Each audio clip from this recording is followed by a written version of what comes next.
Lucas capítulo 20, versículos 27 a 38.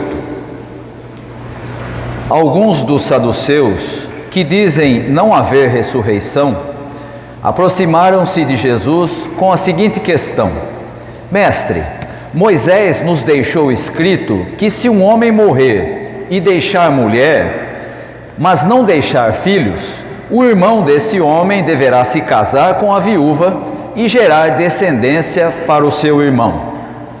Havia 7 irmãos. O primeiro casou-se e morreu sem deixar filhos. Então, o segundo e o terceiro casaram-se com ela, e de igual modo, os 7 morreram sem deixar filhos. Finalmente, morreu também a mulher. Na ressurreição, de qual deles será esposa, visto que os 7 foram casados com ela? Jesus respondeu: os filhos desta era casam-se e são dados em casamento, mas os que forem considerados dignos de tomar parte na era que há de vir e na ressurreição dos mortos, não se casam nem são dados em casamento, nem podem voltar a morrer, pois são como os anjos. São filhos de Deus, visto que são filhos da ressurreição. Agora, no relato da sarça, Moisés mesmo mostrou que os mortos ressuscitam, quando ele chama o Senhor, o Deus de Abraão, o Deus de Isaque e o Deus de Jacó. Ele não é Deus de mortos, mas de vivos, pois para ele todos vivem. Se você olhar para toda a trajetória de Jesus durante o seu ministério, você vai perceber que Jesus lida com todo tipo de pessoa. Ele lida com pessoas importantes, ele lida com pessoas doentes, ele lida com pessoas que ninguém queria contato, como os samaritanos. Ou seja, Jesus lidou com todo tipo de gente da sua época. Nesse texto que nós acabamos de ler, Jesus lida com um tipo de gente um pouco diferente do habitual. Ele lida nesse texto com os saduceus. E os saduceus eram a elite da elite da elite em Israel. Ou seja, da mesma maneira que Jesus lidou com a samaritana, que ninguém queria contato, com os cegos, com doentes, que ninguém queria ficar perto, ele também lidou com líderes religiosos e agora com o suprassumo da elite em Israel, os saduceus. Os saduceus eram representantes da elite religiosa, da elite econômica, e era aquele tipo de gente que se beneficiava do que acontecia.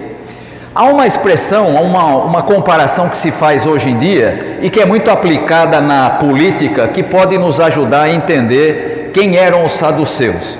É aquela história da mãe que leva os seus filhos para o mercado e faz a compra e coloca cada um dos seus filhos numa fila de caixa. E ficam ali vários dos seus filhos, cada um numa fila. Aquele que chegar primeiro no caixa é onde ela leva o seu carrinho. Ou seja, não importa o que aconteça, ela vai ser beneficiada. Assim acontece no nosso país, isso é muito fácil de perceber, com aqueles políticos que tanto faz quem está no poder, não importa se é de direita, se é de centro, se é de esquerda, se é de extrema, qualquer coisa, ele está sempre lá e ele está sempre se beneficiando da situação. Essa era exatamente a situação dos saduceus. Ou seja, eles eram da elite, mas naquele momento Israel estava sob domínio do Império Romano. Sem problema. O que os saduceus faziam? Davam apoio para o Império Romano. Mas localmente em Israel também havia autoridade judaica. E aí o que os saduceus faziam? Também davam apoio para a autoridade dentro de Israel. Nesse caso, Herodes. E aí então eles estavam sempre se beneficiando, não importa qual era a situação, eram sempre beneficiados e por conta disso ocupavam os cargos mais importantes, eram parte da elite religiosa, muitos dos sacerdotes, vários dos sumos sacerdotes eram também saduceus e eram também grandes proprietários de terras. Portanto, era a elite da elite da elite em Israel. Esses são os saduceus. E eles então chegam para Jesus e fazem uma pergunta que é uma pergunta extremamente ideológica. Eles começam a questionar Jesus a respeito da ressurreição.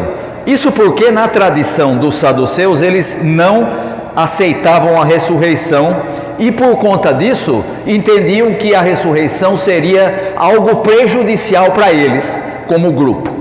E, obviamente, se não houvesse ressurreição, a vida ia se resumir apenas ao aqui e agora e ao poder terreno que eles já tinham. E, portanto, para eles era muito interessante que não houvesse ressurreição. Se tem alguma coisa boa, é o que nós estamos vivendo agora. E eles então fazem uma pergunta bem capciosa, que é aqui uma ferramenta para tentar manter o controle. Eles usam uma lei destinada a proteger uma viúva. Essa lei é a chamada lei do levirato, que está lá no Antigo Testamento. A viúva, que era uma figura vulnerável no Antigo Testamento e no Novo também, para confundir e para desmobilizar a esperança das pessoas. E aqui é preciso a gente perceber que é muito fácil de fazer uma analogia com o que no nosso tempo as chamadas elites modernas fazem, ou seja, também usam discursos religiosos, discursos jurídicos ou mesmo econômicos para justificar a injustiça e para neutralizar qualquer mudança. Só para você se lembrar aí, os mais idosos aí vão se lembrar, quem que não se lembra daquela famosa explicação de um ministro da economia que dizia: antes de distribuir é preciso fazer o bolo crescer. Até hoje a gente está esperando ele fazer o bolo crescer para poder dividir e diminuir a injustiça. Exatamente assim que funciona. Exatamente assim que a elite lida para manter todo mundo no mesmo lugar. E aí então nós temos a resposta de Jesus a essa provocação, que é uma provocação ideológica. Jesus começa desmascarando uma visão de mundo que oprimia, ou seja, os saduceus impunham para a população uma visão que a gente pode chamar de materialista. Tudo se resume ao que a gente vive aqui, tudo se resume ao aqui e ao agora. A vida precisa ser mantida dessa forma, porque eles estavam no topo e portanto não mude nada, está bom como está. E aí então os saduceus impunham essa visão sem a possibilidade de haver justiça para aqueles que estavam nas camadas mais baixas. Ao afirmar a ressurreição, Jesus abre um novo horizonte de esperança, principalmente para quem não era saduceu. Por quê? Porque ele diz: espera aí, as coisas vão mudar, nem sempre vai ser dessa forma. E é essa esperança que Jesus traz, que serve de combustível para a luta por justiça e também para a certeza de que a injustiça não tem a última palavra. Veja bem essa situação toda que eu acabei de descrever. Você tem um grupo, elite da elite, que acha que tudo tem que continuar exatamente como está. E aí vem Jesus e diz assim: deixa eu te dizer uma coisa, não vai continuar assim não. As coisas vão mudar. E o que é que traz a possibilidade de mudança? Justamente a ressurreição. A certeza da ressurreição fortalecia os seguidores de Jesus para que eles trabalhassem, como deve fortalecer hoje, para quem se compromete com Jesus nos nossos dias, a trabalhar por um mundo mais justo. Ou seja, não dá para olhar para a nossa realidade e dizer assim: é assim mesmo. Tem gente que se dá bem na vida, tem gente que vai mais ou menos, tem gente que vai sofrer a vida inteira. É assim, sempre foi assim, nunca vai mudar. Não. Aqueles que estão comprometidos com Jesus e estão comprometidos com o seu anúncio do Evangelho, devem lutar para que haja justiça. Aliás, se você olhar o Antigo Testamento e principalmente os profetas, o principal discurso de todos os profetas, sem nenhuma exceção, é a justiça, a prática da justiça. E aí hoje a gente olha e tem inclusive grupos que se identificam e se dizem comprometidos com Jesus, defendendo as coisas mais absurdas e coisas injustas. E aí a gente olha e diz: espera um pouquinho, alguma coisa está fora do lugar. Ao mesmo tempo, a resposta de Jesus é uma crítica a uma forma de pensar que era extremamente opressora. A pergunta dos fariseus se baseava numa instituição, como eu disse, o levirato. E a resposta de Jesus deixa claro o seguinte: ainda que seja uma tradição aprovada pela sociedade, como era o levirato, Jesus mostra que as estruturas sociais e religiosas, e aqui nós podemos pensar em pelo menos duas aqui estão aqui presentes, que é o casamento, que eles fazem menção na pergunta, e também a sucessão patriarcal, aquela história de que o irmão mais novo gera filho para o irmão mais velho. Jesus pega todas essas tradições e diz: isso aí não é algo absoluto. Ou seja, aquilo que a sociedade produz, as práticas, as tradições, não são absolutas. Quantas vezes a gente já não ouviu pessoas dizer assim: não, sempre foi feito assim, por que vai mudar agora? Sempre foi dessa forma, agora chegou aí alguém querendo mudar as coisas. Pois é exatamente o que Jesus faz nesse texto. Ele vai questionar e vai deixar claro que estruturas sociais e religiosas não são absolutas, elas são fruto da sociedade, são marcadas pelo pecado e pela morte. E quando Jesus afirma a ressurreição, essas estruturas são superadas. Ou seja, o que Jesus faz aqui é uma crítica muito poderosa a qualquer sistema que queira ser absoluto e que negue a novidade de Deus. Lembra da expressão de Jesus quando ele fala a respeito do Espírito? Ele diz: o Espírito é como um vento, você não sabe de onde ele vem, nem para onde ele vai. Você sabe que ele está lá, você percebe, mas você não consegue controlá-lo. Assim é as coisas que vêm de Deus, são novas.